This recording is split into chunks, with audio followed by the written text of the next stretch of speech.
سم او غر مالکا شپې او سحر مالکا دنیا ستا د ربا ستا وتعز من تشا وتذل من تشا.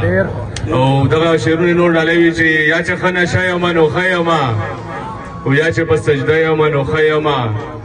زه په طبیبانو نه رغېږم، زه چې تا سره یم نو ښه یم. اوس تاسو ښار کې خلک په رنګونو مړه، زه پکې ساده یم نو ښه یم. او خدایه د خدایانو د ساتلی یم، شکر ستا بنده یم نو ښه یم.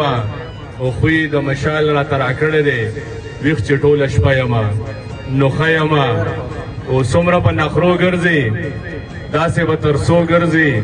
او ته د پښتنو ښار کې ګوره بې پښتو ګرځې. مور راته غوسه وي چې ته تر نیمو شپو ګرځې. او ستا مشال پخوا مړ دی ته لا په کوڅو ګرځې. او اخري د دوه درې شعر ډالۍ کوم چې پنجره کې ګیر دی امن په مونږ ګنډیر دی امن. پنجره کې گیر دی امن په مونږ ګنډیر دی امن. زما کافر وطن ته هلته کې ډیر دی امن. او مونږ په جنگ کې لوي شو زمونږ نه هیر دی امن. ډېر مهرباني یو جان